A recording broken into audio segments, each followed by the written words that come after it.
Hey, what's up, grade 9s? Welcome back. Today we're going to have a look at a cycle exam that was written last year. I know that most of you are writing your final cycle exams at this stage, so we'll quickly touch on a few topics that could be asked in a cycle exam. So please have a look at everything, make sure that you know what's going on, and remember to study and just be calm when you write the paper, as it's not that bad. Okay, so let's look at question 1 quickly. I'm going to show it to you on the projector over here. There's question 1 for whole numbers. As you can see, for question number 1, they ask you to tick the correct table, or obviously the right columns for the table, okay, with regards to your number system in this case. So for 1.1, as we've got here, you'll see that there is a 1 over 3. So I'm going to write it out. So 1.1.1, we've got 1 over 3. Then for 1.1.2, we've got the square root of negative 25. And then for 1.1.3, we've got 6 over 2. And 1.1.4, we're going to have negative, open bracket, or rather square root 64. And then for the last one, which is 1.1.5, we will then have the square root of 2 in this case. Okay. Now, on the table, you'll be able to see there that we've got natural numbers, or rather, natural numbers, whole numbers, integers, rational, irrationals, and non-real numbers. Okay, so in order to have one of them correct, you must be able to answer all of them. So the first one, I'm just going to do this. So the first one, we've got natural numbers. Second one, we've got whole numbers. Third one, we've got integers. Then the fourth one, we've got rational numbers. And then we've got real and then non-real. There we go. Then obviously, I just want to move it up a bit. Non-real. Okay. So if you look at 1 over 3 in this table, 1 over 3 is included as a real number. Okay. Which means that 1 over 3 is a rational number. So you're going to tick this. And 1 over 3 is a real number. So you're going to tick that. And that should give you your 1 mark. Okay. If you look at negative 25 in the square root, negative 25 in the square root, anything that's negative, that's square rooted, is always a non-real number. So for 1.1.2, non-real is what you'll tick. Now for 6 over 2 over here, you need to go and solve it. So 2 goes into 6. 3 times. So you're basically working with 3 in this case. So 3 is a natural number. 3 is also a whole number. It's an integer. It's a rational number, as well as 3 is also a real number. So those are all the boxes you should tick for 3 in this case. Okay. Then for the square root of 64, obviously the negative is on the outside, so you're going to solve for 64, so you get negative 8. Just want to write it there. Negative 8 as your answer. So negative 8 is what you're going to work with. So you have to calculate the answer. So negative 8 is not a natural number. It is not a whole number. But it is an integer. And it is a rational number. And it is a real number in this case. Okay. Then for the square root of 2. If you square root 2, you'll get a decimal answer. Okay? So it's not a natural, not a whole, not an integer, not a rational number, but it is a real number. Okay? It is a real number. So there we go. For that first question, we've ticked all those boxes now. So for this table, you should get 5 marks. After you filled it in. Okay. Then let's go to the next question. So we're still on question 1. but we are going to look at question 1.2 in this case. Question 1.2. There we go. There's question 1.2. So they say consider the table below. They give you the mass of the sweets in kilograms, and that is represented by M. Okay? And then they give you the price in rands, and the price in rands is represented by P. Now they ask you the following questions. State whether this is direct or inverse, meaning indirect proportion. Motivate your answer. Okay? Secondly, they ask you to determine the values of A and the values of B in this case. Then I also ask you to write the formula in form of P equals to determine the sweets. So let's look at this question quickly, and then we'll take it from there. Okay. So first things first, if you look at your table, you'll see, and I'll show you the table now, you'll see that in your table over here, you'll see that your X values are all increasing. Okay? And then you'll see that your Y values are also increasing. That's one of the ways that you can tell that it's going to be direct proportion. Okay? One of the ways. The other way that you can tell that this is direct proportion is through doing the following. So we take the first two values and you say 1 over 20. Because now you need to calculate a constant ratio for this. You take the second one, which is 2 over 40, and you simplify it to check if you get the first one. So we're going to divide by 2, and that should give me 1 over 20. Then for 4 over 80, which is over here, we divide it by 4 to simplify it, to check if we get the same as the other two. So that would be 1 over 20. So you've got a constant ratio of 1 over 20. So that's the second way that you can check if this is direct proportion. Okay. First way is where your X and your Y value increases. The second way is by dividing or simplifying the fractions. Okay. The other way that you could do this, so obviously simplifying the fractions. The other way to check if it's direct proportion, you take the bottom and you divide it by the top. So we say 20 divide by 1 gives me 20. The other way, then for the next one, 40 divided by 2 gives me 20. 80 divided by 4 gives me 20. So they are all the three different ways that you can check if this is direct proportion. So your constant ratio stays the same. Your constant ratio, if it's simplified, stays the same over there. Okay. So now we've established that this is direct proportion. So let me quickly erase here, and then we will write the answer. So question 1.2.1, they've asked, is this direct or indirect proportion?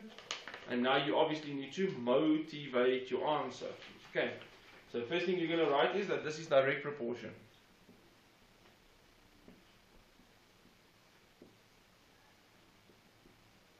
Okay, that's 1 mark. Then you're going to say is that, or the next thing that you're going to say to motivate your answer is that the pattern, so obviously the pattern is increasing. So it's increasing with a constant ratio of either 1 over 20, oh my goodness, either 1 over 20 as we've simplified them, or you could say of 20 when you divide. Okay, so there is your answer. 1 mark, 2nd mark.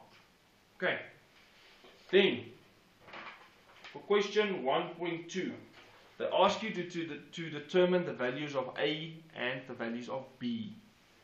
Okay. Now with direct proportion, as you can see in the table here, obviously, over here, as you can see, we've got 1 over 20, and obviously then we need to go calculate for A and for B. So when you're doing direct proportion, you need to follow the following steps. So 1.2.2, we're going to say 1 over 20, and you put that equal to A over 140. A over 140. Now to calculate for the value of a, when doing direct proportion, we cross multiply. So we're going to say 20 times a is equal to 1 times 140. Now that will give me 20a. This will give me 140. If I divide both sides by 20 to get a on its own, I should get the following. So a should then be equal to 70. So a is equal to 70. Not 70, sorry, 7. Because these two will cancel out, so 2 divided by 14 gives me 7. So a will be equal to 7. Now, for the other one that we need to calculate, which is the b over here, we're going to say again, 1 over 20 equals to 19 over a, or rather, sorry, b. And then we cross multiply again, so it becomes 20 times 19 equals 1 times b on this side. So, what we'll then have is b on the right side,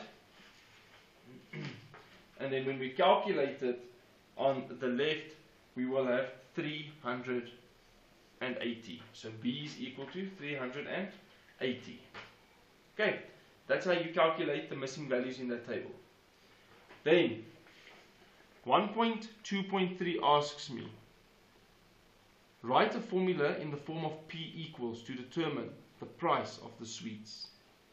So, when I go and write the formula to determine the price of the sweets, I will do the following. So this is 1.2.3. So P is obviously your output. And then you take your constant ratio that we calculated. Remember we said 20 divided by 1 is 20. 40 divided by 2 is 20. That's how we calculated that constant ratio. You take the constant ratio, you put it in front, and you take the x value, meaning the input value, the m, and you attach it to the back of that. So if I say 20 times 1, I'll pay 20 rand for the sweets. If I say 20 times 2, I will pay 40 rand for the sweets. If I say 20 times 5, I will pay 100 rand for the sweets. So as the number of sweets increase, the amount for the sweets will obviously also increase. That's how direct proportion works. So if you had to draw a graph to put all of this in perspective, if you had to draw a graph in this case, and you go in increments of, let's say, 2, 4, 6, 8, 10. I'm just going to go up to there, and 20, 40, 60, 80, and 100. If I had to go draw a graph, I would start over here at 1 and 20 because that's where my table starts. Then I will carry on to 2 and 40 because that's where it carries on. Then to 4 and 80. And then obviously go above. So your direct proportion graph is always a straight line. It's always a linear graph. Okay. Where your indirect proportion graph, if I can show you here, will always be a curved graph like that. Okay. So that's it for direct proportion in this paper. Let's quickly move on to the next question. So our next question in this paper, next question, asks the following. So for 1.3, it says, find the highest common factor and lowest common multiples of the following. So 56, that's the first one. Then they say 84. And then they say 104. So the first thing that you do is you go write all these numbers underneath one another like that. And then you go and you do the calculator method for the prime factors.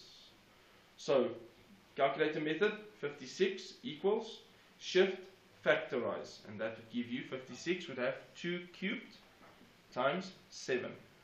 Then you do the same for 84. So 84 equals shift factorize, and that will give you 2 squared times 3 times 7.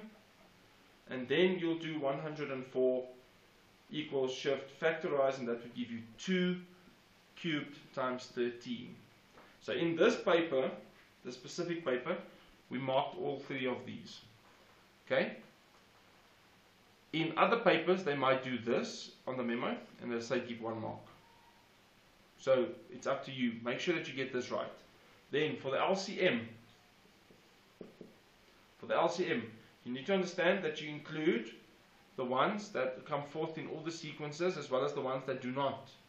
But the ones that come forth in all the sequences, you grab the one with the highest exponent.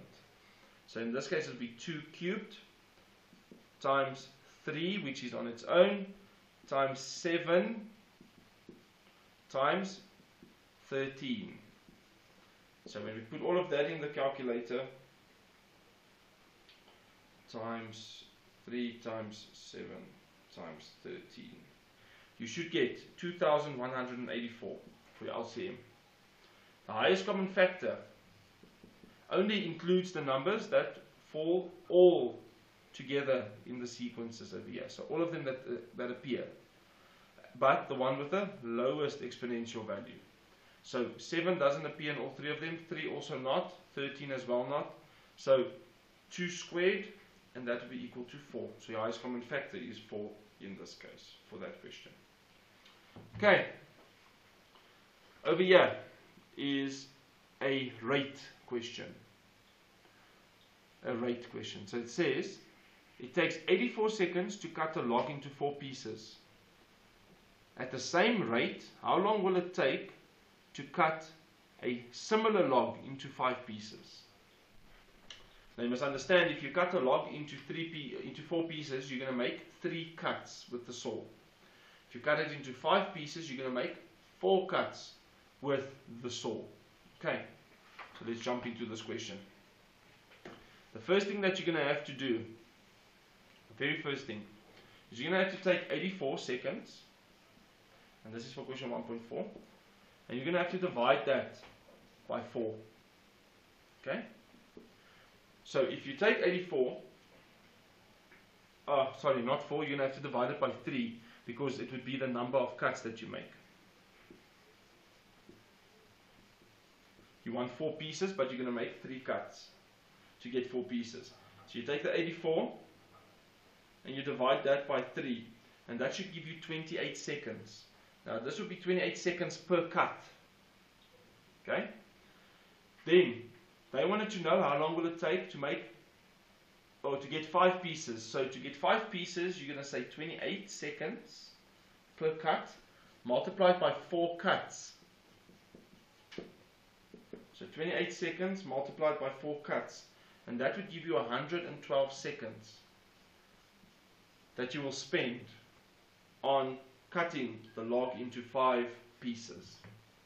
Okay, so basically what you calculated here is you calculated the time that it will take per cut, and then over here you've calculated the time that it will take to cut the log into 5 pieces. That's why you make 4 cuts. And for 4 pieces, you'll only make 3 cuts. Okay, that's it for question 1.4.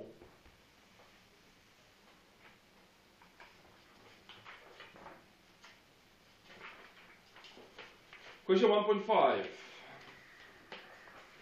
There we go.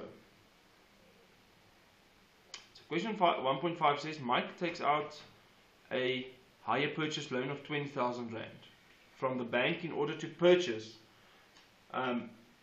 printing equipment for his new business. The bank charges a simple interest rate of 8% per annum. Mike pays a deposit of 15% and insurance cost of 2.5% per annum on the purchase price. Mike is expected to pay the loan back over 5 years. So what did we do here? Over here we took the questions and we broke them up for you. Okay, so question 1.5 says, calculate the amount that Mike will pay as a deposit. 1.5.2, calculate the amount that Mike will pay for insurance over 5 years. And then 1.5.3, what is the total that Mike will have paid for on the loan, including the insurance, by the end of 5 years? Okay, so First question, 1.5.1. Calculate the deposit. So, the equipment costs 20,000 Rand. He has to pay a deposit of 15%. So 15 over 100. Okay? You take the 20,000 and you multiply that 20,000 by 15 over 100. Okay? And that will give you a total of 3,000 Rand. So the deposit that he pays is 3,000 Rand. Okay? Then, question 1.5.2. They ask you, calculate the amount that Mike will pay for insurance costs over 5 years. Insurance costs over 5 years. So the insurance is 2.5% per annum of the purchase price. Okay, so please don't confuse the purchase price with the deposit. Okay, so what you'll then have to do is you'll have to take the 20,000 Rand and you have to multiply the 20,000 Rand by 2.5 over 100 because it's a percentage. And if you do that, so 20,000 Rand multiplied by 2.5 over 100, and that would give you 500 Rand for the insurance that he pays. But they want to know how much he will pay for the insurance over 5 years. Okay? So the insurance is 500 Rand per year. So you then take the 500 over here, you multiply that by 5 years, and it'll give you a total of 2,500 Rand that you'll pay for the insurance over 5 years. Okay.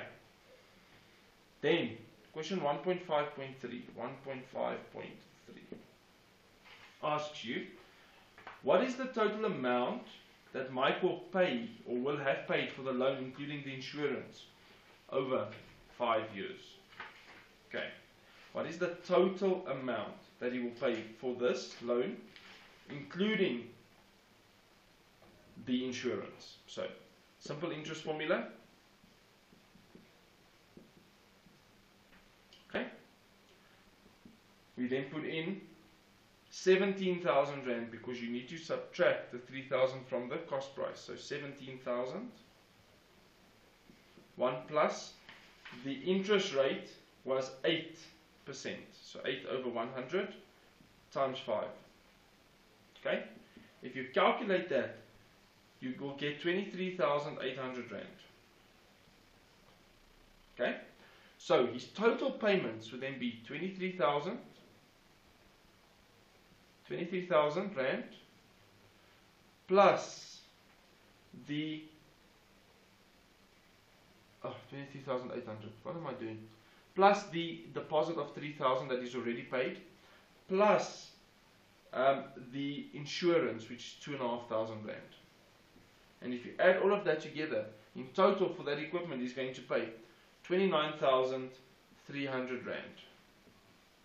And there's your final answer for that question. Okay, all sorted.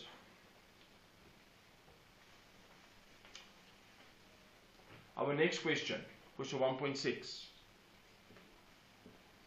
So question 1.6, they ask you,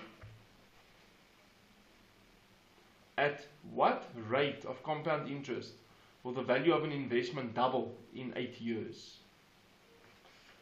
At what rate of compound interest will the value of an investment double in 8 years? So first of all, compound interest formula. They're talking about doubling this rate. So the R can be used, or you can put an I in as well for interest rate. Okay? So now we need to double this. So you do not know what the original amount is, so we use X. And you want to double the accumulated amount, so you say 2X 1 plus, we do not know what the interest rate is, but we do know what the amount of years are. So basically what they're asking you is, in 8 years, at what interest rate, so you want the interest rate that you can use to double your accumulate or your original amount to get your accumulated amount. So what we're going to do now is we're going to get rid of x on both sides. You always get rid of the original amount. So on the left you'll have 2 left. You'll have 1 plus r to the power of 8. We'll then put a power of 8 in for both sides. You'll then on the left get 0,0905, and on the right you'll get r. Okay? Wait, let me just do this. I skipped a step. Let me do it rather this way. So on the left you'll have root of 8, 2, and then here you'll have 1 plus r. If I take the 1 over and I subtract it from the root of 8 with the 2, I will get 0,0905. Okay? And then on the right I'll have the r. What I then need to do is on both sides obviously multiply by 100. And if I multiply by 100, the comma moves 2 spaces to the right. So my interest rate will then have to be 9,05% in order to double my, what do you call it, my interest rate for that question. Okay, so you multiply by 100, move the comma 2 spaces, then your interest rate will be 9,05 in this case. Okay. Okay, now we're going to go to the last question for question number 1, in this case, 1.7. So 1.7 asks me, between which 2 integers does the square root of 56 lie? Okay, between which 2 integers does the square root of 56 lie? Okay, so you need to go and look for a number that lies before it and for a number that lies after it. So the closest perfect square to this is 49. Okay? And 49 is obviously smaller than 56. Then the square, the perfect square that comes after it would obviously be 64. So therefore the square root of 49 is 7, and the square root of 64 is 8. So the square root of 56 will lie between 7 and 8, and you get 2 marks for that. Okay, done, dusted, sorted. Okay, then with that, question number 2. Now we're looking at integers, so obviously your question will be simplify. So 2.1.1. 2.1.1 looks as follows.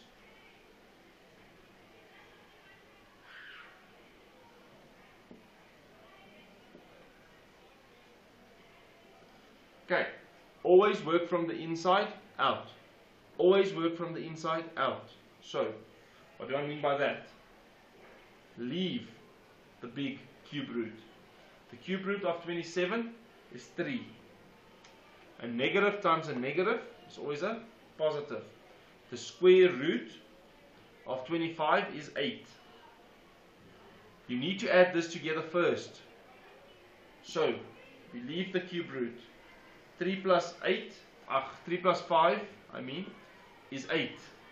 And the cube root of 8 is 2. And there's your final answer. So you'll get marked as follows.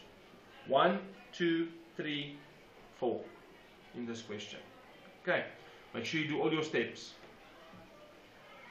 Then 2.1.2. 2.1.2 looks like this. First thing that you want to do is sort out the exponents. So 3 times 3 is 9. 4 times 4 is 16. If you add them together, you get 25. Square root of 25 is 5. And there's your final answer. 1, 2, 3 marks. Okay. Then, next question. 2.1.3.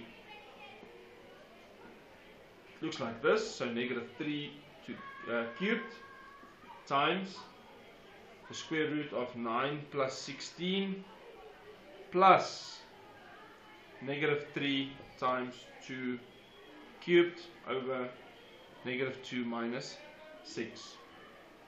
Always work from left to right. Negative is not included in a bracket, so it comes down, so it's excluded. 3 times 3 is 9 times 3 is 27. You need to solve this first, so 9 plus 16 is 25, plus, you need to solve this exponent first, so we leave the 3, 2 times 2 is 4 times 2 is 8, negative 2 minus 6 gives me negative 8. Okay, now let's carry on. We've got negative 27 times square root of 25 is 5, plus negative times a positive is a negative, 3 times 8 is 24 over negative 8. We need to solve the fraction now. So, negative 27 times 5 plus negative is a positive. 8 goes into 24 3 times. Now, negative 27 times 5 is negative 135 plus the 3, and that would then be equal to negative 132 as your final answer. Okay, please make sure that you follow this procedure. Always work from left to right when doing bed maths. Okay. Next question. Our next question is 2.1.4. So we have negative 5 to the power 4, and then we'll have a times 9 over negative 1 times 3. Okay. Negative is included, even exponent, so it becomes a positive. So you now need to go and calculate what is 5 to the power 4, and that should give you 625 times. Leave the negative 9. Negative positive is negative. 1 times 3 is 3. Okay. Now you've got 625 times negative, positive. 3 goes into 9 3 times. What is 625 times 3? That would be equal to 1875. And there you have solved your question. Work from left to right.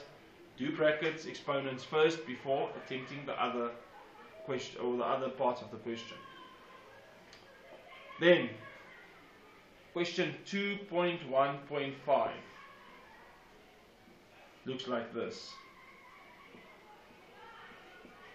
Please note that the negative here is outside, so it's excluded. So we bring it down. The cube root of a negative is always negative. That's why I put a bracket.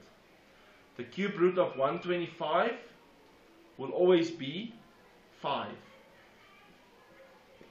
Now, a negative times a negative is a positive, so the final answer is 5 in this case. And there you go, we've solved the questions for question number 2. Guys, the other things that you can also now expect in your paper is obviously patterns. Okay, so I'll quickly run through patterns, and then I will also run through the 2 different types of patterns that they might ask. Okay, so please make sure that those questions, or the questions that I'm quickly going to do now, is not included in this actual question paper over here, because it ended over here after question 2. I'm just going to do a few questions just to make sure that you guys know what we are talking about. On this, I will also include the videos to the patterns, so that you guys can just go and check out the pattern videos on the channel. So let's quickly just do this. Let's say 2, 5, 8, and let's stop there. So in this case, this is a common or a constant difference pattern. Okay. So with that, you'll see to get from 2 to 5 you need to add 3, and then from 5 to 8 you need to add 3 again. Okay. So that's your constant difference.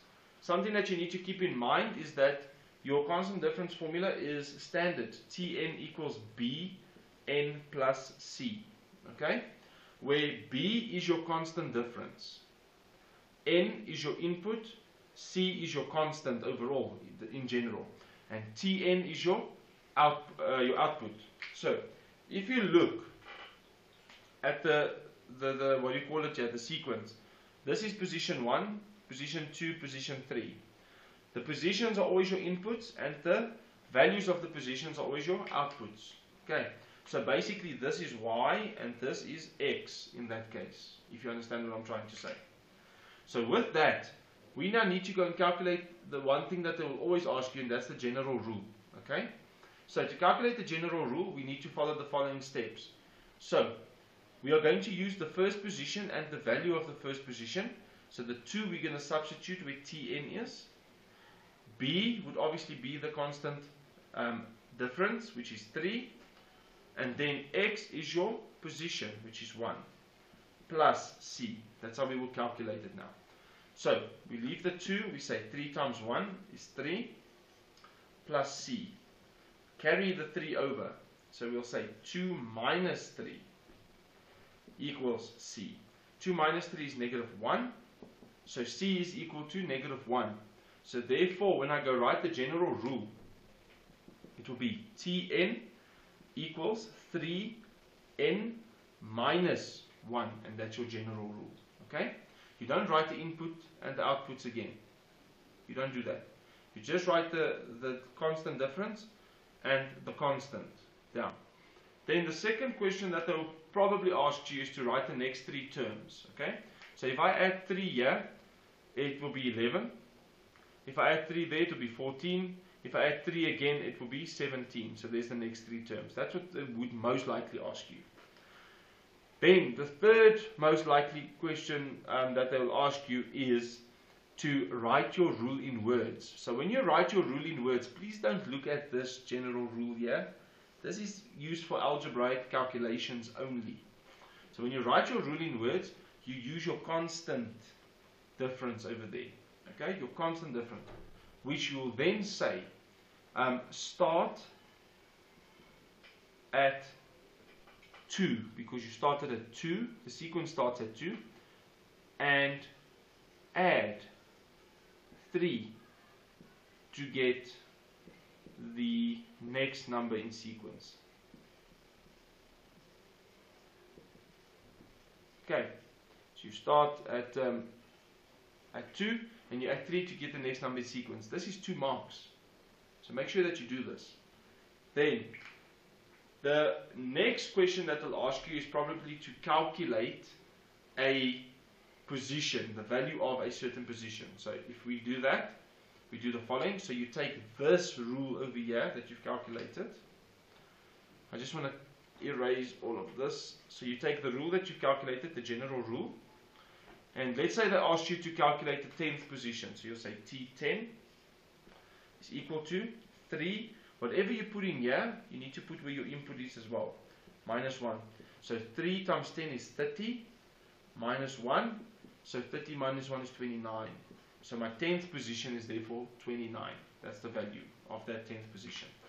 And then the last question that they will ask you with regards to patterns is something like this. So I'm just writing, I don't have to write down the rule, sorry. Is where they ask you to calculate, so they give you a value, and then they'll ask you to calculate the position of that value. Okay? So, I just want to calculate a value quickly, then I'll show you.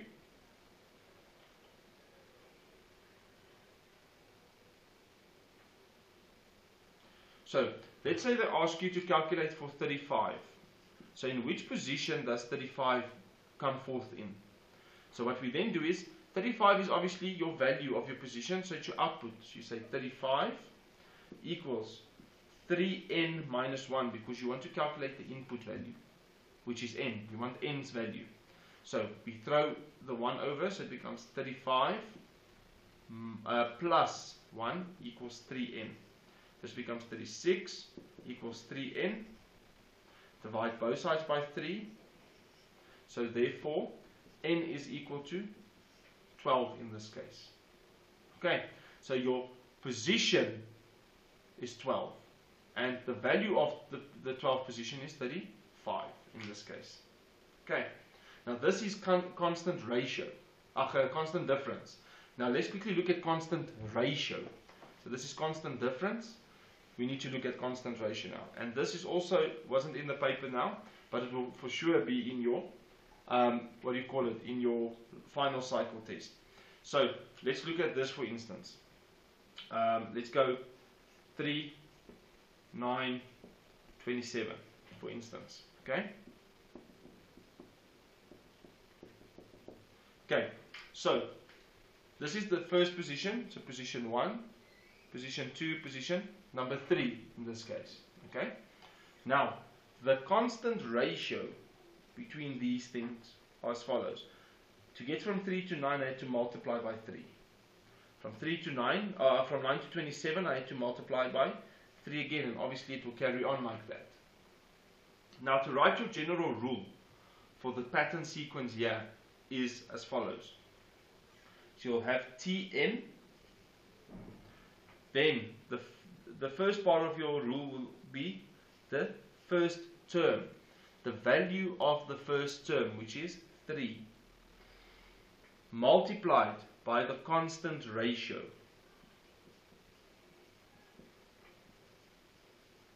And this constant ratio is always put to the power of n minus 1. So when I go write the general rule, it will look like this. Tn equals 3 times 3 to the power of n minus 1.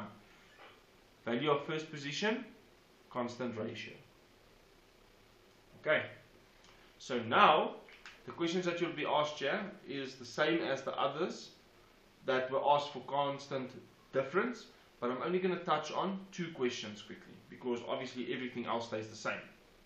So the first question I'm going to touch on is as follows. They'll ask you probably to calculate like the third term. So we then say T3 is equal to 3 times 3 to the power of 3 minus 1. Okay? So whatever you put in here, you put in as an exponent. Then you need to solve the exponent first. So 3 minus 1 is 2. Then you go 3 times 3 is 9 equals 3 times 9 is 27. So your third term is 27. Okay? Then the other question that they can ask you, and this is quite a tricky question if you don't know how to do exponential equations, is to calculate the position of a certain value. So here's your general rule. There's your general rule. And let's say they ask you to do the following. Let's say they ask you to calculate position number 6. Okay? Or not position 6. They want to know what position 729 lies in. So in which position does 729 find itself in? Okay, so obviously this would be your output. So 729 equals 3 times 3 to the power of n minus 1. Then first thing that you need to do is get rid of the base that doesn't have a variable exponent. And on this side, if you say 729 divided by 3, you will get 243 as an answer. Now what you've got left on this side is 3 to the power of n minus 1.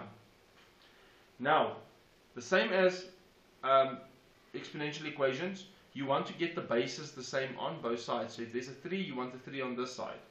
So you'll say 243 equals shift factorize. And on the left side you'll get 3 to the power of 5. And on the right side you'll have 3 to the power of n minus 1. Now, when the bases are the same, they fall away. So therefore, you'll then have 5 equals n minus 1 left that you need to work with. So you'll have to work with the exponents. carry the 1 over, so you'll then have 5 plus 1 equals n. So therefore n is equal to 6. So position number 6 will have the value of 729 in that case. Okay. So guys, those are the basic questions that they're going to ask you with regards to your paper. So make sure that you know these type of things. Make sure that you study everything that's on the scope, because believe me, if it's on the scope, you are going to be tested on it. Okay. I hope that this helped you. Until we meet again next time, please make sure that you tune in. Please assist us with notifying your friends with regards to this, and please like, subscribe, as well as switch on your notification options to stay up to date on a weekly basis on the work that we do for everyone out there to improve your skills in math. Thank you so much once again for tuning in. Until we meet again next time, have a good day.